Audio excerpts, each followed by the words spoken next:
হ্যাঁ, কিছু বলবে বড় বউ? আপনার ছেলে আজকে দুটো ইলিশ মাছের মাথা নিয়ে এসেছিল, কচু শাক করেছি। আপনি কচু শাক খেতে খুবই ভালোবাসেন শুনেছি, তাই আমার তোমার জন্য কচু শাক এনেছি, একটু খাও। এইভাবে আনলে কেন আবার? তবে না হয় ভাতের সাথেই খেতাম আমি। তখন তো সবার মধ্যে আপনাকে দিতে পারবো না বেশি, অথচ আমি জানি আপনি ছোটবেলায় কচু অনেক চুরি করে খেতেন। তোমার শাশুড়ি আর ঠাকুরপো এখন কোথায়? উনি তন্দার মামা আর তন্দার ঘরে বসে গল্প করছেন। আপনি খান, আমি ওই দিকটা নজর দেখছি, কেউ আসে কিনা দেখছি। আপনি নিশ্চিন্তে গিলুন বাবা। Gap gap gap gap gap gap. তোমার এই কচু শাককে আমার সেই ছোটবেলার কথা মনে পড়লো। সেই ছোটবেলায় লুকিয়ে চুরি করে করে খেতাম, আর এই এখন খাচ্ছি। কেমন হয়েছে বাবা? দারুণ দারুণ দারুণ হয়েছে কচু শাকটা। কি অপূর্ব খেতে কচু শাক, আহ! আরেকটু খাবি কচু শাক? দাও দাও, এত করে দেবে বলছি এখন দাও। আমার আবার দয়ার শরীর, কাউকে না করতে হয় না। বাবু এত সুন্দর করে রান্না করেছে, বাবুকে আর না করা যায়? দাও দাও, অল্প করে দাও। আরে বড় বউ, তুমি বড় শাকের মতো নাই দেখছো কি? আরেকটু দাও, কি হলো? আর তো নেই কচু শাক মা। নেই মানে খানকি, এতগুলো কচু শাক গেল কোথায়? গান গুজে দিয়েছিস নাকি তোর? কচু শাক হচ্ছে বলে লতি এক বাটি ওর নিজের গাঁড় গুজে নিয়েছে মা। আচ্ছা ঠিক আছে ঠিক আছে, তোমার তো এখন খাওয়া হয়নি, তোমার ভাইয়েরটা আমার দাও ভাইকে। আমার ভাই অনেকদিন পর খাবে বলেছে, খুব পছন্দ করে। আমার জন্য রাখিনি মা, রাখলে বলতে হতো না, দিয়ে দিতাম তোমার ভাইয়ের গায়ে গুজে ভর্তি করে। ইস, আমিও খেয়ে ফেললাম, নাহলে আমার ভাগেরটাই তোমার ভাইকে দিয়ে দিতাম মা। ঠিক আছে, এসব বাদ দাও। তোমার কর্তার জন্য যেটা তুলে রেখেছে সেটা তো দাও। ওর জন্যই তো তুলে রেখেছিলাম মা, এক্ষুনি তো তোমার গায়ে গুজিয়ে দিলাম। ও, একটু মানে সবজিটা ভাগ করে দিয়েছো? মেজো ঠাকুরপোর জন্য একবারই তুলে রেখেছি, যদি বলেন। কেন ওর থেকে দিবি কেন? ও তো কচু শাক খেতে খুবই ভালোবাসে। নিতাই মন খারাপ করিস না, তোকে কচু শাক করে না আমি আরেকদিন খাওয়াবো। ঠিক আছে ঠিক আছে ঠিক আছে দিদি। বাবা, আপনি খাচ্ছেন না, চুপচাপ বসে আছেন। করছি করছি করছি। মা, মা, ও মা। ফুটু, ফুটু শোনা আমার, তুই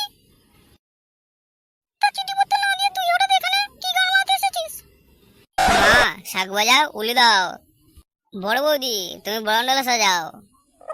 বরণডালা? বরণডালা আবার কি হবে? ই, এবার আমি একা আসিনি, বাড়ির ছোট বউকে সঙ্গে করে নিয়ে এসেছি। কি বলিস কালকে ছেলে, ছোট বউ? আর কত নাটক দেখতে হবে এদের? আহা, সবাইকে চমকে দিয়ে কেমন বিয়ে করে নিলাম বলো? আরে কালকে ছেলে, তুই আমাদের না জানিয়ে বিয়ে করে ফেললিস? আরে তোমাদের জানাবো কি, আমি নিজেও কি জানতাম। যাও যাও, দেরি করো না, তোমাদের কি নিয়ম কানুন আছে তাদের সেটা ভালো। ও কোথায় আছে? বাইরে ট্যাক্সির ভেতরে আছে। ই মাগো, নতুন বউকে কেউ বাড়িতে বাইরে রেখে আসে? আমি এক্ষুনি যাচ্ছি, দাঁড়াও দাঁড়াও।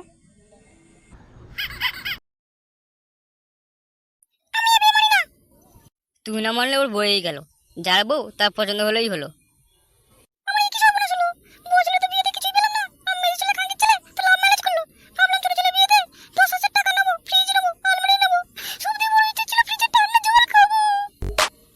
ঠিক আছে, মাথা ঠান্ডা করো মাগি। নতুন বউ এসছে, এবার নিজের চরিত্রটাকে তুলে ধরো না। ও বেচারা এসে ভাববে কোন জঙ্গলে এসে পড়লাম রে বাবা।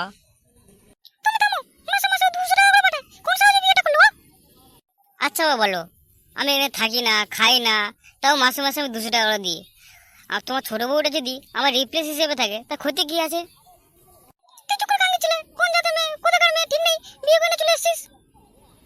আরে ওসব জেনে কি হবে? তোমাকে বিয়ে করার সময় তো আমি তিথি নক্ষত্র চন্দ্র সূর্য দেখে বিয়ে করেছিলাম, তাতে আমার কি হলো? বালটাই তো ছেড়ে গেল। মা বাবু, কদিনের জন্য দিদির বন্ধের নেওয়ারটা ফেললে শুনি? যা বুঝছি, এই বন্দর ছেড়ে এই বান্দরে আর যাওয়ার কোনো ইচ্ছাই নেই। মা, দেখুন কত সুন্দর মুখটা। কিছু মনে করো না, তোমার মামির ডুপ্লিকেট। ও তুমি বুঝবে না, ইংরেজি কথা। আমি বললাম তোমার মামির মতন সুন্দর স্বভাবের। তুইও বিয়ে করে নিলিস ফুটো, মনে হয় আমার আর বিয়ে হবে না এই জন্মে। আমি ওকে ঘরে নিয়ে যাচ্ছি মা, তোমরা হাত মুখ ধুয়ে ঘরে আসো। মা আমি তাহলে চলি। চলি মানে এই তো এলিস, না এখন চলে যাবি? অনেক বলে বলে 4 দিনের ছুটি নিয়েছি। 1 দিন গেল বিয়ে করতে, আর 3 দিন গেল হানিমুনে। আর যদি না যাই, নাইট ডিউটিটা কে করবে? তোমার বাবা এসে করবে।